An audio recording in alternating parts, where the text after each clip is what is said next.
Balas serangan roket Hamas, jet tempur Israel bombardir Gaza.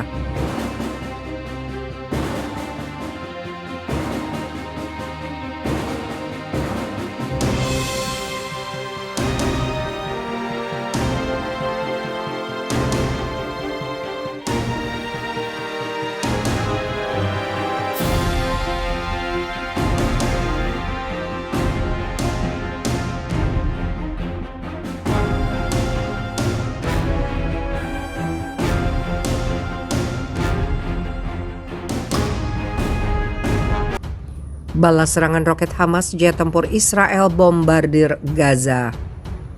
Pesawat-pesawat tempur Israel menyerang fasilitas pembuatan senjata di jalur Gaza Sabtu pagi. Serangan dilancarkan setelah adanya sejumlah tembakan roket ke wilayah Israel. Baku tembak terjadi beberapa jam setelah Presiden Amerika Serikat Joe Biden mengunjungi Israel dan tepi barat yang diduduki. Beberapa saat yang lalu, jet tempur IDF menyerang sebuah situs militer di jalur Gaza Tengah memiliki organisasi teroris Hamas. Sebut sebuah pernyataan dari pasukan pertahanan Israel seperti dikutip dari Reuters.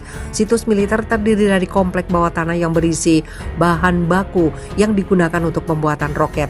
Lanjut pernyataan tersebut, serangan di situs itu akan secara signifikan menghambat dan merusak kemampuan pembangunan kekuatan Hamas, katanya. Seraya menambahkan bahwa Israel menanggapi serangan dari jalur Gaza di wilayah Israel.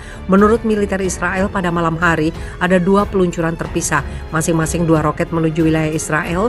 Sirine peringatan yang memperingatkan penduduk akan tembakan roket terdengar pada malam hari di kota Ashkelon dan di tempat lain di selatan Israel.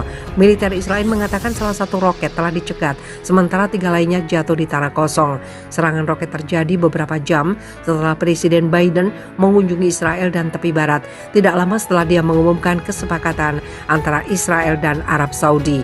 Tidak ada kelompok di jalur Gaza yang dikuasai Hamas mengaku bertanggung jawab atas serangan itu. Tembakan roket serupa terjadi pada tahun 2020 ketika Israel menandatangani perjanjian damai dengan UEA dan Bahrain. Times of Israel melaporkan. Pesawat-pesawat tempur Israel menyerang fasilitas pembuatan senjata di jalur Gaza Sabtu pagi. Serangan dilancarkan setelah adanya sejumlah tembakan roket ke wilayah Israel. Baku tembak terjadi beberapa jam setelah Presiden Amerika Serikat Joe Biden mengunjungi Israel dan tepi barat yang diduduki.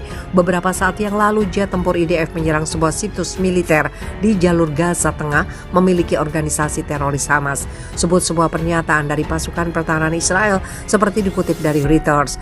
Situs militer terdiri dari komplek bawah tanah yang berisi bahan baku yang digunakan untuk pembuatan roket. Lanjut pernyataan tersebut, serangan di situs itu akan secara signifikan menghambat dan merusak kemampuan pembangunan kekuatan Hamas, katanya. Seraya menambahkan bahwa Israel menanggapi serangan dari jalur Gaza di wilayah Israel.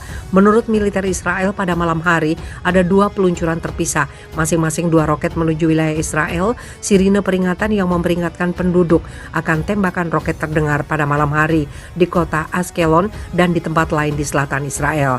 Militer Israel mengatakan salah satu roket telah dicegat, sementara 3 lainnya jatuh di tanah kosong.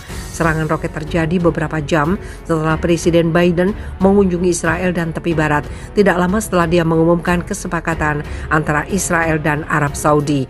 Tidak ada kelompok di jalur Gaza yang dikuasai Hamas mengaku bertanggung jawab atas serangan itu. Tembakan roket serupa terjadi pada tahun 2020 ketika Israel menandatangani perjanjian damai dengan UEA dan Bahrain. Times of Israel melaporkan.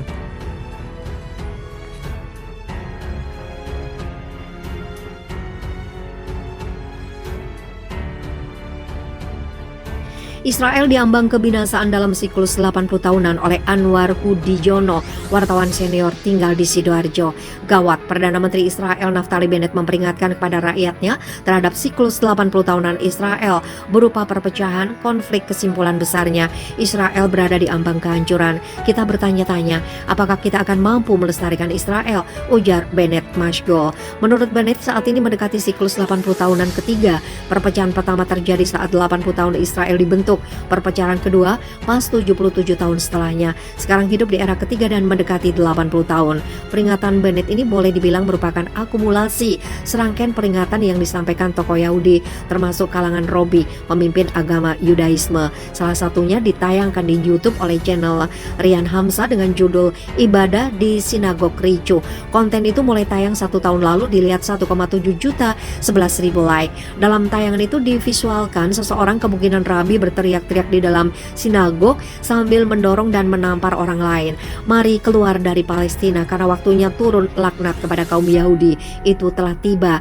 Tiada lagi tempat berlindung dan tempat berlari. Keluarlah dari tanah Palestina dan berpencarlah ke berbagai belahan bumi sebelum kalian dibinasakan. Bangunlah kalian, sadar kalian sebelum kalian semua dibinasakan. Sebab waktu terjadinya hal itu benar-benar sudah dekat.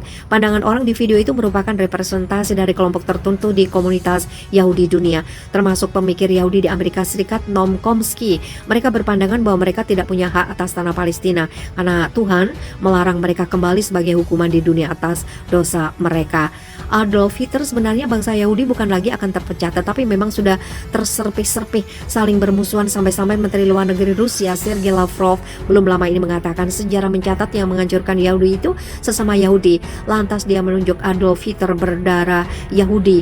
Hitler membantai jutaan orang Yahudi di Jerman yang terkenal dengan peristiwa Holocaust. Anehnya setelah itu masyarakat Yahudi diam, atau kalaulah ada reaksi kecil saja, tidak melakukan protes besar-besaran.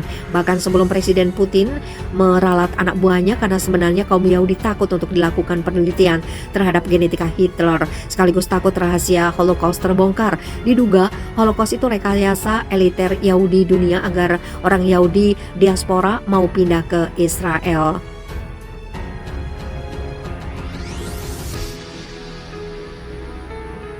Yahudi dibantai. Sejarah mencatat bangsa Yahudi dihancurkan Kaisar Nebukadnezar dari Babilonia. Rakyat Yahudi dibantai dan dijadikan budak. Penghancuran kedua sesuai catatan sejarah dilakukan oleh Imperium Romawi. Setelah lebih kurang 2000 tahun mereka diaspora di seluruh dunia, ada persekutuan elit Yahudi yang disebut Zionisme yang merekayasa untuk mengembalikan Yahudi ke tanah Palestina melalui tangan Imperium Kolonial Inggris tahun 1917 yang terkenal dengan Deklarasi Balfour. Kemudian dilanjutkan menjadi negara Israel tahun 1948 yang didirikan di atas tanah bangsa Palestina.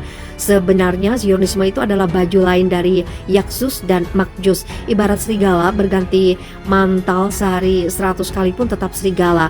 Ciri utama Yakjus dan Makjus adalah melakukan penindasan atau perusakan di atas bumi mereka. Mereka menentang Allah dengan mendukung LGBT, sehingga Tel Aviv, ibu kota lama Israel, menjadi kota LGBT terbesar di dunia. Allah pasti memenuhi janjinya. Allah pasti akan menghancurkan bangsa Israel.